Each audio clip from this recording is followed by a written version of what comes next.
Hello and welcome to another episode of Literary Gladiators, the show where we discuss and debate literature in all of its forms. If it's written work, it's game.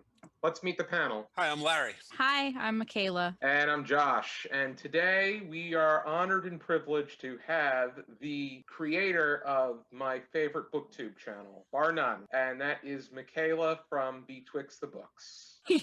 I really appreciate that because very few people watch our channel despite how long that we've been around. I do appreciate the love that you always send our way, Josh. It's great to have someone that we can rely on to watch those videos. I enjoy your videos, and I have no idea why you don't have as many people as you should. I think people definitely need to check out you and Gretchen and Betwixt the Books. You started with Bibliomancy for Beginners before I think it was 2013. Yeah, I think it was summer of 2013 that we started with those, but we were doing book club live shows before it was cool, so nobody else was doing it, and therefore I think that kind of stunted us because nobody else wanted to sit for hour-long discussions of books. There's very few people that were down for that at the time, and now everybody's doing it, and I'm like, I did it first. Yes, indeed. Trailblazer. And we're the pioneers of doing it in person. This is just an alteration of another opportunity to reach out to other people. You and Gretchen started doing individual videos around 2015, which was about the time we started doing that as well. So there are a great deal of similarities and a great and equal mutual great sense of admiration. We're going to be going over a short story that Larry selected. This is going to be the first of many Flannery O'Connor short stories. That Larry selected. Yes, that Larry selected. You promised that you were going to be selecting Flannery O'Connor in your Flannery O'Connor individual video. We're going to be going over Good Country People today. You have a discussion starter, Larry? Yes, the one that I came up with to ask here was, if you did not know that Flannery O'Connor was a devout and faithful Catholic, judging by this work, would you come to that conclusion? Honestly, yeah. It's a story about faith, and those who don't have it are not. The viewpoint of the narrator is not a great one towards them. I had that feeling that it was going that direction. I made efforts to approach it neutrally. However, as far as the work was concerned, you had someone who was miserable and drained. She made every effort to isolate herself, but seek contentment. It never got to that point. She was surrounded by a bunch of self-absorbed biddies, losers, whatever the hell the manly pointer, whatever he wants to call himself. She was immersed in education. That becomes a different direction unto itself because pretty much influenced the way that she thought, and she was really engaged. She wishes that she was able to be surrounded by the people that she met through academia instead of her mom and the people that call themselves good country people. Yeah, that's an interesting approach to the work. I mean, it's getting at something. I think that Flannery O'Connor's having a lot of fun with the intellectualization of ideas and concepts like an intellectual nihilism as opposed to a practical nihilism, right? Which is kind of what the manly pointer guy represents. Is he's somebody who is actually out there not believing in anything and living life like that instead of just talking that way at cocktail parties, right? He's a bullshit artist. Yeah, but he's worse than that. Right? He's worse than just... He's satanic. Yes, he is. Yeah. As far as I'm concerned, because he preaches the word of God and Christianity, and yet he'll take that immoral act of taking advantage of somebody who is physically unable and then steal her leg. Yes. There is nothing that's ever acceptable about stealing somebody's prosthetic leg and running away with it. No. What he does too is he treats people as a means to an end, right? So he knows that by spouting Christianity and talking up his earnest, simple, good ways, that people will trust him, and then that gives him an opportunity to take advantage of that trust. And the sad thing is that there are because he sees other people like him. Yes, and he sees people as a means to an end rather than in an end, rather than as an end in and of themselves. They are just there to help him get whatever it is that he wants. All of the characters do that, though. Every single one of them are that way. It's not just him, but in different ways. So the girl who gets her leg taken and taken advantage of here, she's in a way trying to take advantage of him him, trying to take advantage of his naivety that he is trying to put on. She wants to feel attractive and loved because everybody else in her surroundings don't make her feel that way, and he's probably one of the first people that's treated her as like desirable. So she's trying to take advantage. She talks about trying to seduce him, which is trying to take advantage of him. And the two older women take advantage of each other, trying to one up each other. It's all about people who really all they care about is trying to one up each other over whatever it is, and their paltry discussions and being smarter than one another, whatever it is. A lot of it is trying to be better and more good country than the other person. You have Mrs. Freeman is nosy. Mrs. Hopewell is in denial. Whatever you want to call Joy or Holga, she's very Kafka-esque in the way of the metamorphosis. She changes her name because that's the way that she sees herself. The fact that Joy, she was Joy, which is meant to be someone who has an optimistic, positive way of looking at life, and then changing her name to what Mrs. Hopewell calls the ugliest possible name. Yeah, that she can think of, yeah. Yeah, and that's has a lot to do with how she sees herself. I mean, every single time at the beginning of that story that we hear from her, it's how fat she is, how homely she is. Like anytime she's mentioned, it's also mentioned what she looks like. And I honestly was like, why do we need to keep harping on this? Okay, she's fat. Okay, whatever. It was pointed because that's how she viewed herself, because that's how her mom treated her. Her mom at one point was saying that, or not saying, but thinking, I guess, that there's nothing really all that wrong with her face. Nothing, at least that a pleasant expression couldn't fit. Yeah. which tells you that she never has one, right? She's constantly scouring. She's not a person that is interested really in human interaction, right? She's interested in offending people. She can't stand Mrs. Friedman because she can't be rude to her and get any kind of reaction out of her like she can from her mother. That's what happens when you're a philosopher. I guess. I can't forget Marco Rubio once said in a Republican primary debate that we need more welders and less philosophers. She got a PhD in philosophy. It's constantly ridiculed as being the degree that leads to no purpose, but even though I do know people that have succeeded with a philosophy degree, but she's also surrounded by people that make judgments of one another. They put themselves on such a high pedestal, but yet when they do that, there's a great sense of insecurity, and they have to do that in order to keep themselves confident. Yeah, I think we see that most with Hopewell. I think she's probably the most insecure, right? Like, I mean, the way that she practically praises the good country people. Hopewell's in complete denial because she won't acknowledge the fact that Joy has grown up, made it through academia. She could have been in a better position. Yeah, well, she's still very immature and childish, right? Like, I mean, she likes stomping around the house. She likes making people feel uncomfortable, so she is a child, really. I mean, how much of that is due to her mother treating her like a child, and how much of that is due to her own shortcomings? That's up for debate. It's a short story. You're not going to get that much depth into it, but yeah, it's not a great relationship they have. But what I was talking about was Hopewell's attitude toward the good country people, and Manly Pointer, right? He seems to pick up on this right away. Is like, that's the way to get into her, is to play up that side of himself, because she doesn't want to be seen as a snob, right? And I think that the difference between the good country people and people like Hopewell, in that she sees these two different classes of people, is the property ownership, right? And it probably goes all the way back to the slave days, and this kind of guilt that she has over the fact that she's the landowner, and she's got people working the farm for her and that kind of thing, and she wants to say, oh, these are the good country people. I'm not ashamed to go out and be even be seen with this woman, because she's good country people. She's not trash like the other ones. That insecurity, though, Manly Pointer picks up on that and right away plays into it, and he uses it to get all the way to the dinner table in that house, right? Just by talking about how, about being the good country people. He uses that expression quite a bit to get far with her, because he's able to exploit that. I feel like that's common for especially Southern women, which, I mean, obviously this takes place in the South, and Flannery O'Connor as a Southern woman, that there is that Southern hospitality where you don't want to appear rude to a guest, especially someone who you like spend a lot of time trying to create like a repertoire with, or like try to be personable with. That like if he keeps pushing a little bit but making it seem like he's like not imposing on her, that she sort of is obligated to do that for him. Yeah, but he does. I mean, he brings it up. He says to her, I doubt that someone like you would want to have anything to do with country people like us. And then that's when one, she Yeah. practically floored, right? She's like, Well, oh, you no, must no, have no, I love good country people. They're the salt of the earth and all. Yeah.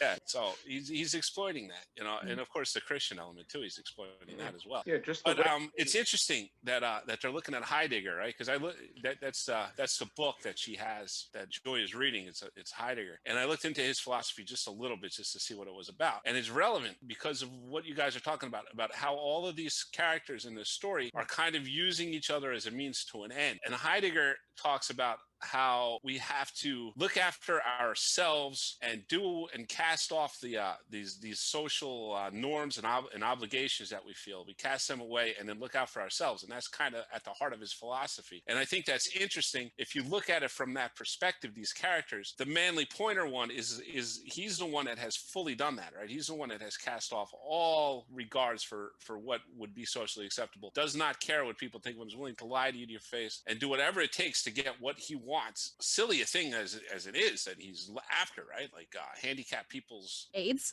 yeah, nuts. But I don't think it's an accident that it's Heidegger that Joy is reading in this story, because it's all coming back to her and that intellectualizing of being a nihilist and talking about how life is meaningless and nothing means anything, but then to actually fully commit to that and see what that looks like. And I think that's what we get with Manly Pointer, and she gets a look at that and an opportunity in the end to kind of reevaluate the way that she's looking at the world to see where it's leading. The creative choices that O'Connor makes in this piece are for a reason, be it names, be it certain details. These things are done on purpose in order to deliver the message that she has in hand. Yeah, I agree. So. It's amazing to me. I mean, I love this writer. I think she's brilliant. She can have you laughing on one page and then thinking about what you're laughing at, and you realize, wow, that's really not funny. It's kind of awful. She is pretty cartoonish with the way that her characters act. Yeah, but it all comes across as very authentic too. It's realistic. Something I wanted to ask was, did any of you feel any sympathy for any of these characters? Yeah, I feel sympathy for Joy because, I don't know, I was once an atheist heading down that road that I see Joy heading down. In the end, she gets that chance to reevaluate. I mean, I think that happens to a lot of people where you think you got things figured out and then something will happen to kind of take the rug out from under you. So I sympathize with her. I actually sympathize with all of the characters except for Manly Pointer. Like, he's just a devil. Nobody should sympathize with him. Yeah. They would need to be evaluated. Yeah, no, but I don't think that everybody in this book is particularly bad. I just think that they are lacking in a good foundation for what's important in life. How about you, Michaela? I mean, yeah. So I feel like most people who've gone through academia are going to initially latch onto Joy Holga, whatever she wants to be called, because like we can recognize in ourselves what it's like to be outcast for like enjoying learning and pushing towards that, especially as a younger person, especially in a community like hers where that's sort of rarer. People tend to value other things over education there. Any of the women, I was able to identify like, okay, so I know what they care about and what they're working towards, whether it be social status, social standing, wanting to be in good graces with people, wanting to keep up appearances. It's all things that most people recognize. And again, like there's no reason to sympathize with Pointer because there is no point at which he is actually ever at a disadvantage. So there's no reason to like look at him with any form of sympathy because he is constantly manipulating and using. Even when he first showed up, I was like, oh, you're a piece of shit. Like, gross. Get out of here. What are you doing? Get out of these people's lives. You don't need to be here. I'm going to agree with both of you. I think that Joy Holga was the one, for me, that garnered the most sympathy. She was looking to seek contentment. She thought she would be able to do so through academia, and she thought she would be able to follow through, become a lecturer, become part of that community, but it never happened that way. She remains cynical. She's surrounded by a false foundation.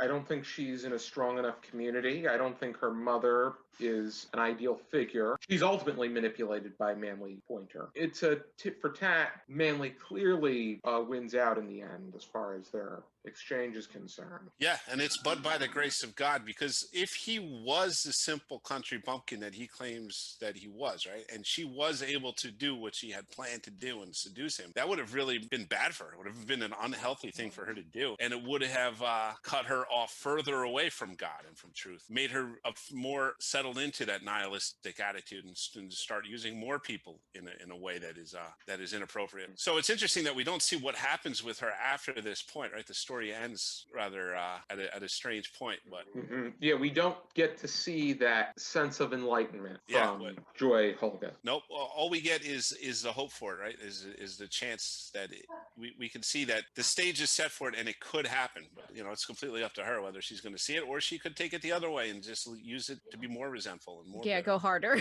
Yeah. You would hope for hope, but I'm not sure. The last thing is you're seeing Mrs. Hopewell and Mrs. Freeman completely oblivious to everything that's going on. They've been played by Manley. Yeah. Wouldn't it be great if everybody was that simple, right? And it's not as simple as he seems. It's another interesting thing that I was thinking too, is like, is it clever or just being evil, or is it just the like the brazenness of it, just the the boldness of saying, I don't give a lie about everything to get whatever I want. I mean, is that clever or is that just bold? Just love. Another observation is this is at least the second time that I've seen the use of a physical handicap arguably being put in the place of an invisible handicap. Flannery O'Connor herself dealt with lupus. She only lived to be 39 years old. This is applied through the form of a physical handicap, which is a prosthetic leg, not a very healthy appearance, which to me reminds me of Human Bondage, W. Somerset Maugham, where he applied his stutter or stammer to the central character who had a clubfoot.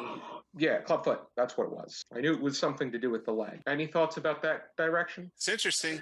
I don't know. I don't know in Flannery's case, right? We'll be looking at a work a little later this season. I think is more overtly autobiographical. I don't know if this one is, because I don't think that she ever would have identified with Joy very much in any other regard, right? Like she was never a nihilist. She was a pretty faithful Catholic her whole life. So I think what she's doing here really is poking fun, because she's an educated woman herself. She went to school and she's kind of poking fun at these at some of these very popular philosophers of the time, and kind of the zeitgeist of the philosophical movement, right? Of trying to move away, of becoming more atheistic and as a result nihilistic, and saying, boy, what would it be like if you actually met somebody who lived the way that you think people ought to be living? Like, how would that sit with your tea and crimpets? I mean, there's that idea if everybody thought the same way as you did, it would be it would be very difficult to exist, because that includes the stubbornness and the flaws and whatnot that you have. Because people that are too similar to one another, it doesn't really result in a good finished product either. No, but this is just talking about ideas, right? It's like, and the fruits that those ideas will bear eventually. But yeah, with as far as Flannery O'Connor and her devout Catholicism is concerned, that's quite a rarity, especially in literature, because there are Catholics that write, but a lot of them that I've come across were questioning. Yeah, there are a few. Like, I mean, Tolkien was a really devout Catholic. He's probably the most famous, and there are a couple others that I haven't. C.S. Lewis was devout with his Christianity. I'm not sure about his denomination off the top of my head. But... No, he didn't get all the way there. It's interesting though. Speaking of Tolkien, Tolkien is the one who kind of evangelized him, got him to be a Christian. You could read actually an account of C.S. Lewis's the conversation that kind of convinced C.S. Lewis that Tolkien was right. In The Lion, the Witch, and the Wardrobe, allegedly the old man who owned the house that the Pevensies were staying at, it was based off of Tolkien. Do we have any final thoughts about Good Country People? It's one of my favorite ones that I've read so far. I'm in love with her. I think Flannery O'Connor is a genius. I admire her because of how talented she is and how efficient she is, right? Where not a single syllable, I feel like, goes to waste. Like every single word that she writes is there for a reason. And it's just so effective. I like these characters. I think they're funny. I like everything about it. So it's good stuff. Have you read her outside of her short stories? Have you read her full-length novels or her nonfiction? Not yet. Yeah, I'm looking at one of her novels. I can't remember the name of it offhand, but I'm going to pick it up. But I can't remember which one it is. There's right now. Wise Blood and That's and then The Violent Bear at away. And then her nonfiction is Mystery and Manners, The Habit of Being, and a prayer journal. Yeah, I'd be interested to see the prayer journal too. I have like a full collection of her short stories, but I Oh, that's haven't. the same one I have.